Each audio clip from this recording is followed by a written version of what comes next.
Então, pessoal, boa tarde. A gente vai começar aqui agora. Tá todo mundo conseguindo escutar? Fico. Então, eu sou a Marília, né? Eu faço o apoio institucional da gestão autônoma da medicação aqui no estado do Rio Grande do Sul. A gente vem trabalhando com essa ideia já faz um tempo, da gestão autônoma da medicação aqui no Brasil, e agora ela está na política de saúde mental aqui do estado.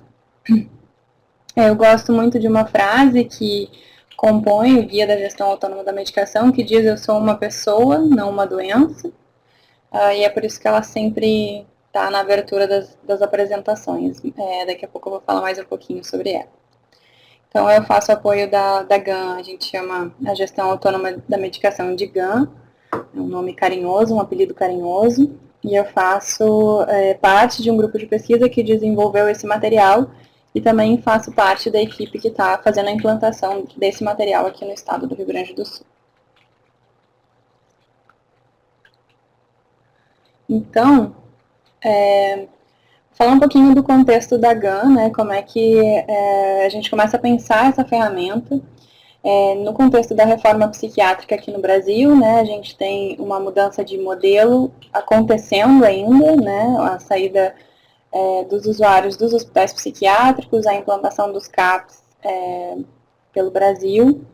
E a gente, apesar dessa mudança de modelo de atenção, a gente ainda tem uma série de questões com relação à medicação. A gente costuma dizer, a professora Rossana Onoco costuma dizer que a medicação é o calcanhar de Aquiles da reforma. É aquele ponto que a gente tem uma extrema dificuldade de mexer, né? De colocar de outro modo. Então, a gente, fazendo algumas pesquisas nos CAPs lá de Campinas, e que provavelmente retratam a realidade do Brasil, né, não só uma realidade local de lá, mas que a gente tem a medicação como única oferta de tratamento aos usuários de saúde mental. A gente tem também, é comum a falta de informação sobre as prescrições, os usuários recebem a medicação, tem uma série de dúvidas, tem uma série de questões, e elas, às vezes, não têm lugar para ser conversada na sala do médico ou mesmo em algum espaço no serviço. A gente tem também uma série de efeitos colaterais que são comuns ao uso de medicamento psiquiátrico, né? Então, a gente vai trabalhar com a GAM com os medicamentos psiquiátricos especificamente, embora a gente tenha apostado que, embora a GAM seja um dispositivo para trabalhar a saúde mental, ela possa também ser usada e implantada na atenção básica. Considerando que aqui no estado 80% dos municípios não tem população suficiente para ter o serviço especializado de saúde mental, que é o CAPS. Então a gente vem também, por isso, a proposta dessa conversa aqui, via telesaúde, via atenção básica. Então, essas questões com relação ao uso dos medicamentos nos serviços, ela nos levou a nos indagar de que modos que a gente poderia recolocar a questão da medicação nos serviços, né? Então, a gente pensa e vem a conhecer a estratégia da gestão autônoma da medicação, que tem uma proposta que é a de reconhecer as experiências e o saber dos usuários.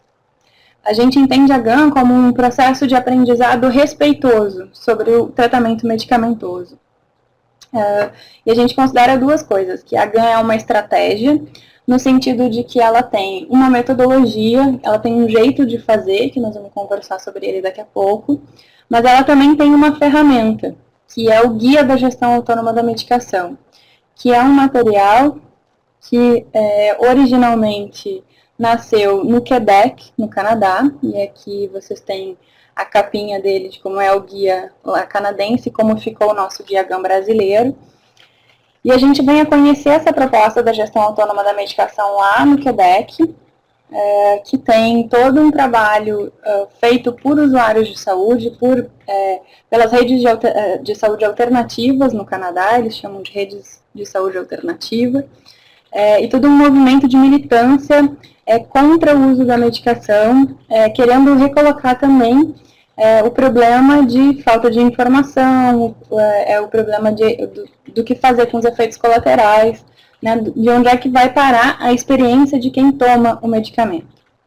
Então, a gente conhece essa proposta em 2009 como grupo de pesquisa e faz, então, uma tradução, uma adaptação desse material para o Brasil. Eu participei dessa pesquisa também, antes de trabalhar na Secretaria de Saúde. Antes de começar... Aqui. Antes de começar a trabalhar na Secretaria de Saúde. E a gente veio trabalhando, então, o contexto da GAN aqui no Brasil, né?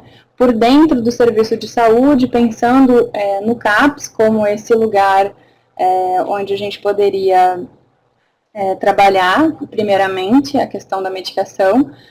Quando eu começo a trabalhar na Secretaria de Saúde, a gente começa a ver que há uma potencialidade também para os serviços de saúde da atenção primária, que também tem uma série de questões com as medicações, que também recebem muitos usuários que fazem uso dessas medicações e também tem uma série de dúvidas e uma série de questões. Então, a gente faz essa versão brasileira do guia, que ela tem alguns passos, são 6 passos, que a gente vai conversar sobre eles daqui a pouquinho também. Então, a gente tem a palavra autônoma na capa, né?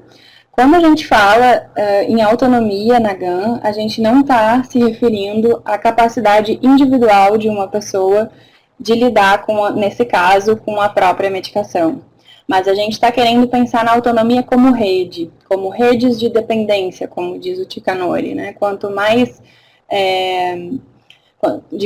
coisas eu for dependente, mais autônomo eu me torno. A gente tenta recolocar essa ideia da autonomia como algo que se possa fazer junto, né? Tanto que o subtítulo do guia é Guia para o Cuidado Compartilhado de Medicamentos Psiquiátricos.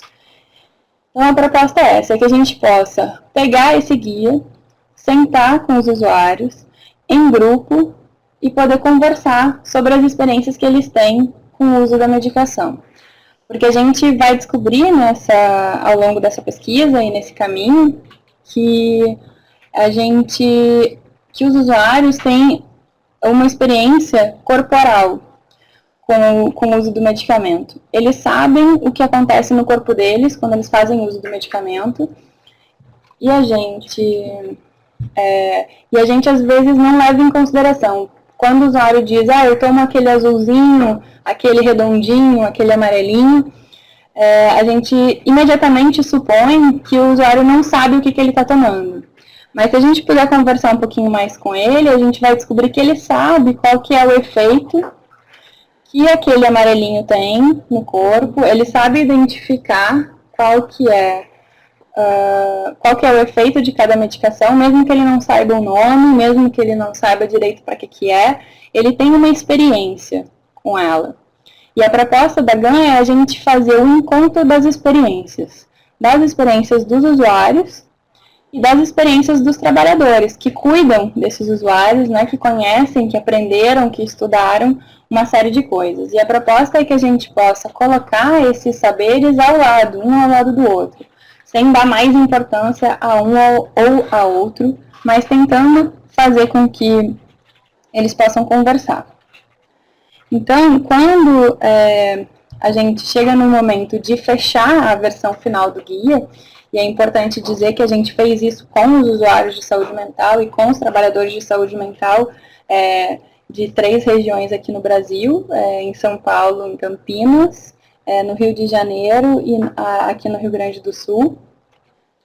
A gente fez esse trabalho super perto dos usuários, tendo usuários e trabalhadores ao longo de todo o processo de pesquisa, nos ajudando a pensar qual era a melhor característica para essa ferramenta aqui no Brasil, né? Então, a gente acrescentou coisas, a gente retirou coisas do guia original, a gente acrescentou, por exemplo, uma questão que era muito importante para os usuários, era a questão da religião, como haver espaço para poder falar disso, haver espaço para falar sobre os efeitos da medicação na libido, né, na vontade de se relacionar com o outro, que efeitos que isso tem, que lugar que tem isso. Então, o Guia GAN brasileiro incorporou uma série de coisas características aqui do país e ganhou, então, essa cara brasileira. Quando a gente finaliza, então, a versão do guia e coloca ele nas redes sociais, ele está online, né, pelo grupo de pesquisa, a gente tem um momento político muito favorável para a gente aqui no Rio Grande do Sul, com uma Secretaria de Saúde, né, um Departamento de Ações em Saúde coordenado pela hoje secretária Sandra Fagundes, alguém que vem trabalhando e militando pela saúde mental há muitos anos, né? A gente tem na coordenação, na época, na coordenação estadual de saúde, a Carol Cabral, que é alguém também com um histórico de lutas e de parcerias, ambas com parcerias muito estreitas entre a universidade e a gestão. E elas se interessam pela ferramenta, né? Tem uma relação aí entre o grupo de pesquisa da Universidade Federal do Rio Grande do Sul, coordenado pela professora Annalise Palambini, e a Carol e a Sandra. Então, elas ficam conhecendo esse material, se interessam por ele e fazem a oferta, então, da gente imprimir os materiais e distribuir aos serviços. E aí a gente começa a fazer uma conversa a gente faz um evento de lançamento do guia no estado, e a gente faz uma conversa a respeito de como é que a gente vai fazer isso que a gente está chamando de disseminação da GAN aqui no estado, né? Como é que a gente vai colocar essa ferramenta na política, que sentido que ela vai ter, e é isso que é uma das coisas que vai levar a minha chegada na equipe de saúde mental para incorporar, então, ao trabalho que já acontecia a ferramenta GAN. Então, a gente tem aqui no estado essa imagem da mandala como uma imagem de organização, né, das políticas, com os usuários colocados aqui no centro e as políticas intercalando, né, ao redor dele. E aí essa imagem, ela dá sustentação para o que a gente chama de linha de cuidado, que aqui no estado se chama o cuidado que eu preciso. A linha de cuidado é uma proposta que vem do Ministério da Saúde e que é incorporada, então, aqui à Política de Saúde Mental do Rio Grande do Sul, com esse nome específico do cuidado que eu preciso, entendendo que a linha de cuidado ela começa no usuário. Então, não há um serviço que seja porta de entrada naturalmente para os usuários, mas cada usuário vai fazer a sua rede, vai fazer a sua linha de cuidado, né? E a função da gente, trabalhador e gestor de saúde, é poder acompanhar o usuário nesse caminho e poder garantir minimamente o atendimento que ele precisa, né? Então, a ferramenta do Guia GAN vai entrar para a linha de cuidado como uma ferramenta para trabalhar duas questões especificamente. A questão da autonomia, da relação do usuário com o seu tratamento, que esse foi um dos efeitos que a gente tem visto da ferramenta GAN, do usuário conhecer um pouco mais sobre o que ele tem, sobre o medicamento que ele toma, e isso vai tornando mais participativo no seu tratamento, né? Ele vai se engajando mais. Então, a gente tem um trabalho, né, de poder fazer a escuta desse usuário, mas na medida que a gente faz isso, a gente ganha um parceiro, né, na direção de conseguir construir junto um tratamento interessante para esse usuário. Outra questão que toca, que é um dos pontos do Guia GAN que a gente vai ver, é o tema da cidadania, que é um tema bastante delicado, porque ele trata dos direitos dos usuários de saúde, né? A gente tem aqui no Brasil uma Carta de Direito dos Usuários, que diz uma série de coisas que a gente às vezes não conhece, nem nós, trabalhadores, menos ainda os usuários, e a gente coloca com a ferramenta GAN, né, num dos passos da GAN, fala sobre isso, né? E a gente poder discutir quais são os direitos do usuário, né? A gente às vezes foca bastante no que é a obrigação do usuário, né, na sequência do tratamento. Mas a gente discute pouco quais são os direitos que os usuários têm quando acessam um serviço público de saúde aqui no Brasil. Então, a GAN fica, então, como uma ferramenta na linha de cuidado. E aí, o que eu vou falar agora para vocês é um pouquinho do que tem dentro do Guia GAN. O Guia GAN é uma espécie de um livrinho e ele é composto de 6 passos. O primeiro passo ele é um passo de conhecer a si mesmo. É um momento que a gente pode aproveitar e ele é feito de perguntas, né? O Guia GAN é aberto. Ele tem algumas informações e ele tem alguns espaços que são perguntas, espaços para responder essas perguntas à mão, poder escrever no guia, né? Tem espaço para colocar o nome na frente.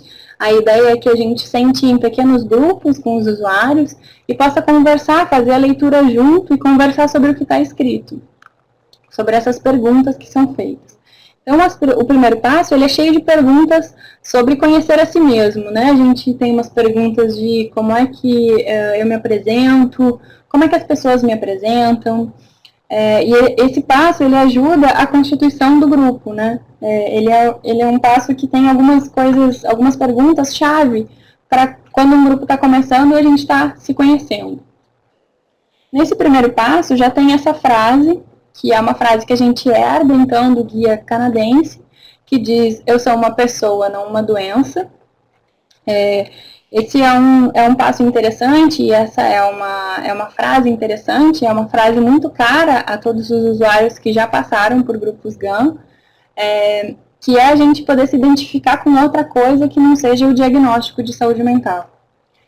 Então, a gente pode aproveitar esse primeiro momento de apresentação de si para ficar atento, né, se os usuários não estão se apresentando só com os diagnósticos.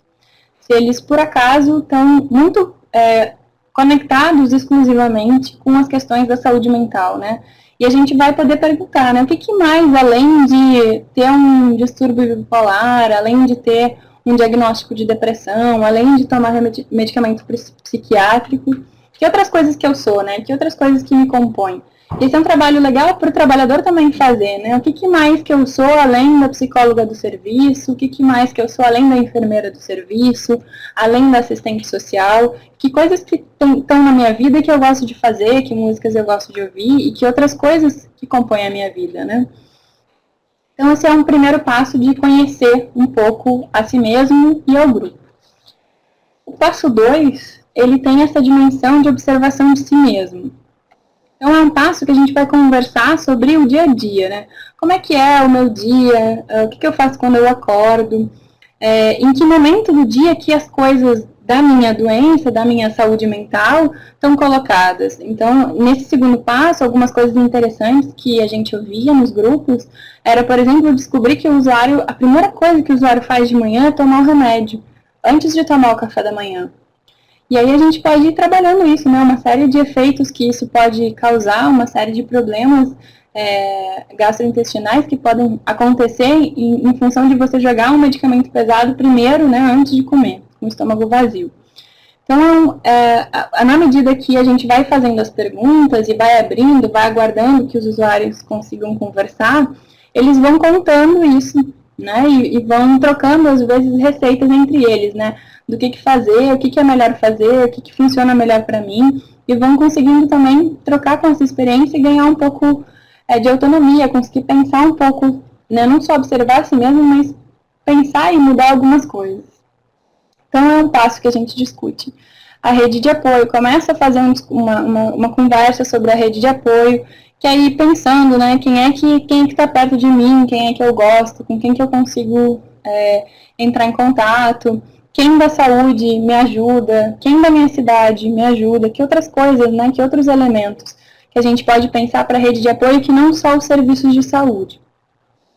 Esse passo também tem uma discussão sobre saúde, sobre o conceito de saúde, e aqui a gente tem uma série de possibilidades, né, de fazer uma escuta do que é a saúde para cada um dentro daquele grupo, do que é a saúde para a Organização Mundial de Saúde, né, que outros conceitos de saúde a gente tem por aí no mundo. E a ideia é que a gente possa, em todos os passos, poder conversar sem chegar numa resposta única e que agrade a todo mundo, né? Mas que a gente possa escutar, né, que versões de saúde, né, do conceito de saúde compõem esse grupo. Então, esse passo também tem perguntas do tipo, como você cuida de si mesmo, né? O que eu faço no meu dia que eu considero que seja cuidar de mim? né? E a gente pode, às vezes, com essas perguntas super simples, descobrir uma série de coisas interessantes que os usuários já fazem e já têm incorporados no seu dia a dia. Nesse momento, também a gente tem perguntas sobre a medicação e sobre os efeitos, né? Tem perguntas simples com relação a que efeitos que o usuário está esperando que aconteçam, né, com o medicamento, que outros efeitos ele não esperava, mas aconteceram, né, que efeitos colaterais estão tendo, que estão ajudando, estão atrapalhando a vida dele, e a gente poder conversar sobre isso. Passo 3 tem uma discussão sobre autonomia, bem importante. Nesse passo a gente tem um quadrinho para montar a rede de apoio de cada um. Né? Quem são as pessoas com quem eu posso contar quando eu não estou muito legal, quando eu estou entrando em crise, e a gente poder anotar ali quem são as pessoas, o nome, o telefone de contato, como é que eu faço para encontrar essa pessoa, e a gente possa conversar sobre qual é essa rede de apoio nas horas difíceis, né? Com quem que eu posso contar quando as coisas não estão bem. Né? Às vezes a gente evita falar disso, né? E quando a gente tem uma situação em que a gente não está bem, a gente não sabe a quem recorrer. E às vezes a gente fica à mercê de um cuidado que a gente não queria necessariamente desse jeito, né? Que a gente queria poder pensar de um outro jeito. Esse passo 3 também, ele traz alguns pontos da Carta de Direito dos Usuários do SUS, e é uma discussão que às vezes é tensa, assim, que às vezes os trabalhadores ficam com um pouco de medo de fazer, porque essa carta diz, entre outras coisas, que o usuário pode negar uma das ofertas de tratamento e segue tendo direito a ter o atendimento. E a gente tem algumas situações em que as equipes colocam como obrigação para o tratamento medicamentoso e o usuário não quer fazer o tratamento medicamentoso. Né? E a gente tem uma série de complicações relativas a isso. Então, ao mesmo tempo, a gente foi descobrindo e se surpreendendo que quando os usuários conhecem os seus direitos, não necessariamente eles saem levantando uma bandeira dizendo que não vão mais tomar o medicamento, que não vão mais se tratar, mas pelo contrário, né? Quando eles começam a conhecer a possibilidade que eles têm de negar o acesso de negar uma oferta de tratamento, eles vão, a imensa maioria em relação ao medicamento vai dizer, mas eu não quero parar de tomar o medicamento, né? O medicamento me faz bem, me ajuda numa série de coisas. Então, a gente vai podendo conversar sobre esse balanço que é entre as dificuldades e as coisas que funcionam do medicamento. No passo 4, a gente faz uma conversa aí específica sobre os medicamentos psiquiátricos. Então, embora a GAN tenha medicação no nome, né, lá no título, a gente vai levar 4 passos para chegar a conversar efetivamente sobre os medicamentos. E essa é uma dimensão que a gente quer colocar com relação ao uso do medicamento. Por quê? Porque o medicamento não é para ser o principal elemento do tratamento, é para ser um deles. Né? Existem outros que são tão importantes quanto o medicamento. Então, a gente faz essa conversa para poder olhar para a rede de apoio, para a autonomia, quais são as coisas que eu tenho, para então olhar para os medicamentos, não como a grande salvação, como a solução de todos os problemas, mas como uma ferramenta que pode me ajudar, sim, em alguns momentos, né, mais do que em outros. Então, nesse passo a gente conversa aí sobre a experiência que os usuários têm de uso do medicamento. A gente traz, o guia tem ao final dele, a partir da página, ali pela página 115, a gente tem listas com as informações sobre os medicamentos psiquiátricos mais usados na saúde mental. E aí ali tem as doses, as interações, os efeitos colaterais, tem informações sobre as miligramas, qual é a dose de uso mínimo, qual é a dose de uso máximo, quanto tempo que o medicamento leva para fazer efeito no organismo. E a gente pode ter uma conversa interessante com os usuários, simplificando um pouco e botando numa letra legível, né, aquilo que consta nas bulas. A gente pode conversar sobre sobre o que está na bula. Geralmente essa conversa vai levar também a conversa sobre o diagnóstico, e é legal a gente poder trazer materiais para o grupo nesse momento, né, partilhar daquilo que a gente, trabalhador de saúde, conhece sobre os medicamentos, poder chamar quem, se a gente não conhece bem, a gente poder chamar quem conheça para estar junto, né, poder fazer um apoio, por exemplo, com o farmacêutico, a farmacêutica do município, trazer um médico para conversar sobre os medicamentos, poder fazer uma conversa sobre isso. E aí, especialmente aqui é esse encontro, o tempo todo né, mas especialmente aqui é esse encontro entre a experiência do usuário que faz o uso da medicação e a experiência do trabalhador que tem a informação técnica sobre aquela doença ou sobre aquele medicamento. A gente apresenta nesse passo aqui também as fotos dos receituários, dos diferentes receituários, as diferentes cores, para que serve cada um, o que vai de informação ali. Esse geralmente é um passo em que os usuários curtem bastante, gostam bastante, porque é um espaço aí especialmente de aprendizado, né? A proposta da GAN é toda que a gente possa ir aprendendo coisas junto, né? Não só os usuários aprenderem coisas sobre informações sobre os tratamentos, mas que a gente, trabalhador de saúde, também vá se afetando com isso, conhecendo histórias, né? Geralmente essas perguntas abrem para que os usuários contem as suas histórias, às vezes histórias que nunca foram contadas antes, e mesmo a gente conhecendo o usuário há muito tempo, não conhecia algumas histórias. É bem comum esse relato de que histórias novas, né, ainda não contadas apareçam. Então, o passo 5, ele faz uma retomada de por onde é que a gente anda, né? Por onde é que a gente andou. Aí a gente pode, ele repete algumas perguntas que já tinham sido feitas nos passos anteriores, e a gente pode fazer o exercício de responder de novo, de voltar lá nas perguntas nos outros passos, ver qual é a diferença daquele momento para agora, que efeitos que a gente foi percebendo que esse grupo foi produzindo, né?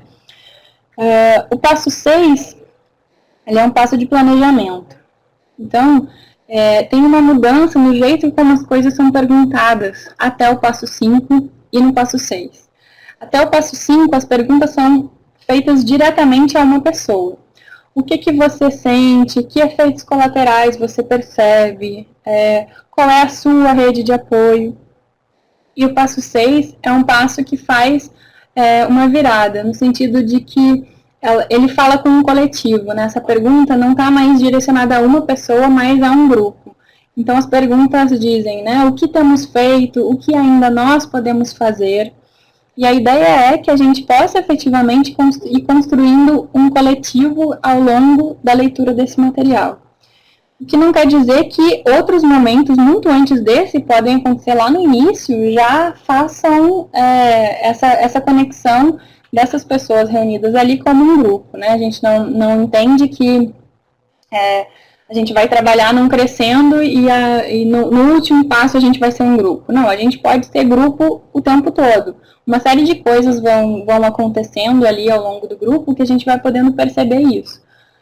Mas essas últimas perguntas, elas são convocando esse coletivo, né? E a gente pode aí se perguntar, né, o que a gente tem feito pelo nosso tratamento, o que a gente ainda pode fazer, o que está bem, o que não está, que dificuldades que eu tenho aqui no meu serviço, né? Eu estou conseguindo acessar o medicamento, não estou acessando e não estou gostando da experiência, estou conseguindo conversar com o meu médico, não estou. Como é que estão essas coisas para esse grupo? Né? Quais são as dificuldades que a gente ainda tem para enfrentar com relação a essa questão nos serviços, enfim. Então, esse é o Guia GAN por dentro, são os passos. E a gente tem também, a gente está colocando, ainda não saiu, mas está para sair, um guia que chama Guia do Moderador, que ele é um guia de orientação para as pessoas que vão coordenar os grupos GAN. E aí a gente, nesse material, a gente apresenta a metodologia, né? Como é que faz isso, né? Como é que faz essa leitura? A gente vai olhar para o guia, né? Como esse espaço, como essa ferramenta que tem algumas perguntas que são super simples e diretas. Acessando o material, vocês vão ver que Não tem nenhuma coisa extremamente complexa. As perguntas são muito simples, mas são perguntas que não são feitas, né? Que deveriam ser feitas no cotidiano do serviço, que poderiam ser feitas no cotidiano do serviço e não são. Então, a inovação que a GAN traz é a gente poder trazer aquela conversa que ela é de corredor, geralmente no serviço, né? Que o usuário conta, assim, aquele dia que ele chega e ele consegue, por alguma razão, confiar na gente e ele diz, eu não tomei o remédio direito, ou não estou tomando o remédio direito. E a gente poder fazer disso algo juntos, né? Não na direção de punir o usuário porque conta que não está fazendo o uso direito, mas que a gente possa ver juntos, né, que solução a gente tem para isso, que efeitos que ele está tendo, que coisas que são difíceis, que coisas que o médico pode ajudar nisso, que coisas que a gente pode fazer juntos, que podem dar conta de sustentar uma vida melhor, uma vida mais tranquila para o usuário, né? Então, a metodologia da GAN, ela não vem pronta para ser aplicada. Ela é uma metodologia de pistas. Então, a gente tem alguns conceitos que nos ajudam a produzir a GAN desse jeito, né? Um deles é a gente contar com um espaço grupal, né? A GAN ela é feita para trabalhar em grupo, porque tem uma posta, e a gente tem uma posta e tem um visível efeito, que é sentar em roda com os usuários, contar as histórias, escutar as histórias, eles trocarem ideias entre eles, né? Porque às vezes a gente, trabalhador de saúde, não teve a experiência, né? Não teve a experiência de ter, de ouvir vozes, né? De ver vultos, de ter sintomas super estranhos. E a gente tem algumas coisas que a gente efetivamente não entende, mas que outro usuário pode ter tido essa experiência e pode entender, mesmo que a experiência não seja a mesma. Ao mesmo tempo, assim, uma das coisas que para mim foi super fundamental no trabalho com a GAN foi de perceber que isso que a gente chama de loucura, que isso que a gente bota com nomes difíceis de diagnóstico, às vezes são coisas que a gente conhece sim, a gente pode não ter um diagnóstico de saúde mental, mas a gente já se atrapalhou em algum momento com alguma prescrição médica, a gente já saiu com dúvida, né, quantas vezes de algum médico que nos dá uma orientação, a gente acha que está tudo bem e a gente sai do consultório com a receita na mão e um monte de dúvida na cabeça. Eu costumo brincar nas oficinas que eu faço, perguntando quem aqui já recebeu uma prescrição médica e quem aqui já descumpriu uma prescrição médica, né? Independente do tipo de medicamento que ela seja, né? Quantas vezes a gente já manejou o uso de um medicamento porque queria beber uma cerveja numa festa, porque precisava ficar muito atento para uma prova e o remédio dá sonolência, a gente troca o horário, a gente troca a quantidade, a gente vai experimentando também coisas, né? Todo mundo faz isso não é nenhuma coisa exclusiva de usuários de saúde mental. Então, a gente tem essa proposta de trazer para esse espaço os usuários e fazer com eles o que a gente chama de contratação. Contratação é diferente de contrato, porque contrato, as cláusulas já estão dadas de partida, não há nenhum tipo de negociação. A contratação, ela é feita o tempo todo, né? Ela é uma ação de contratar. Então, a contratação é essa ideia de que a gente vai sentar com os usuários e vai planejar juntos o que a gente vai fazer. A gente vai contratar com eles o tempo todo. Vai estar dizendo, por exemplo, decidindo que horas que vai ser o grupo, que dia que vai ser o grupo, qual é o melhor lugar para esse grupo acontecer, quem são as pessoas que vão entrar, né, que discussões que a gente pode fazer para além do guia, a gente poder contar com os usuários como também coordenadores desse grupo, né, também terem momentos em que eles puxam à frente do trabalho. A gente já tem aqui no estado grupos coordenados por usuários, né, com a presença de trabalhadores, mas com os usuários, né, no lugar de coordenadores. E a gente tem, então, essa dimensão de fazer o exercício de cogestão, que a gente chama de cogestão. Cogestão é fazer com, não é fazer sobre o outro ou fazer pelo outro, mas é fazer com o outro. E a proposta é que a gente possa, inclusive, fazer o manejo do grupo, a coordenação do grupo, com os usuários, né? Que a gente possa não tomar a frente o tempo todo, sair um pouco desse lugar de quem tem a razão sempre, né, de quem tem a última palavra sempre, mas ficar aguardando, né, que tipo de coisas os usuários mesmo podem, por exemplo, acolher a experiência do outro, né, a gente já tem uma cena que eu gosto muito, que aconteceu num dos grupos que eu acompanhei, que é um usuário que chega muito agitado, querendo contar uma história, né, uma coisa pra gente, bastante agitado, e o grupo vai fazendo lugar para ele contar, né, vai se sentando, vai dizendo, não, fulano, então, o que você tem para contar pra gente? E aí ele diz, outro dia eu sonhei que eu estava voando, montado num fio de cabelo de uma mulher. Eu fiquei ouvindo eu não era coordenadora do grupo, não, quem eram os coordenadores eram os usuários, eram 2 usuários, e eu fiquei pensando nessa imagem, fiquei viajando nessa imagem, achando ela super bonita, achando ela super literária. E daqui a pouco baixou a psicóloga, eu não disse isso, né, mas eu sou psicóloga, e eu fiquei pensando que aquilo parecia um delírio, né, que as pessoas poderiam interpretar aquela imagem, aquele sonho que ele traz como um delírio. E aí uma usuária entra em contato com ele, olha para ele e diz, eu também costumo sonhar que estou voando. E daí ele olha para ela e diz, viu, a gente é parecido. Isso é o que a gente vai chamar tanto de manejo cogestivo, porque quem faz o acolhimento da situação é outro usuário, não é o coordenador, quanto de contração de grupalidade, que é um palavrão um pouco mais difícil, mas que ele tem essa ideia de que quando alguém fala alguma coisa que tá achando que é muito estranha, que é só com ele que acontece, e outra pessoa consegue acolher isso, a gente chama isso de contração, que é o momento de pertencimento, é o momento que o grupo conseguiu produzir pertencimento. Então, a proposta é que a gente possa compartilhar experiências, compartilhar as histórias, que o trabalhador possa também trazer as suas experiências, né, experiências de outros atendimentos que ele teve, experiências da própria vida, histórias da própria vida, na medida que se sente à vontade para fazer isso, e poder ir compartilhando isso junto com os usuários, podendo escutar essas histórias juntos, né. E a gente poder estar aberto aos interesses do grupo, assim. Às vezes, por exemplo, o final do livro, o final do Guia GAN, ele tem essas informações sobre os medicamentos. Às vezes é a primeira coisa que os usuários querem ver, né, querem falar, e a gente poder ficar tranquilo de não necessariamente seguir os passos nessa ordem, mas poder ir trabalhando na medida que os usuários se interessam, trazer outras coisas que eles peçam, que eles queiram trabalhar, o que a gente acha que é interessante trabalhar junto. A gente já teve experiências, né, de farmacêuticos participando dos grupos, trazendo os livros sobre as medicações, compartilhando as informações que tinha aprendido na universidade com os usuários, e foi um trabalho muito interessante, assim, que produz um engajamento dos usuários, né.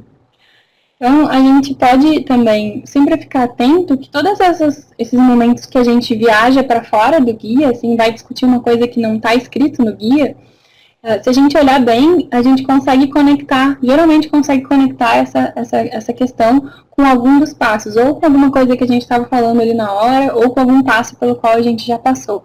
E a gente poder fazer esse exercício, assim, de sempre retomar, né, qual que é a função desse grupo, né. Esse grupo tem um trabalho para fazer, que é a leitura do guia, e isso nos ajuda, às vezes, a organizar uma conversa, né, organizar um grupo e ter esse processo de início, meio e fim.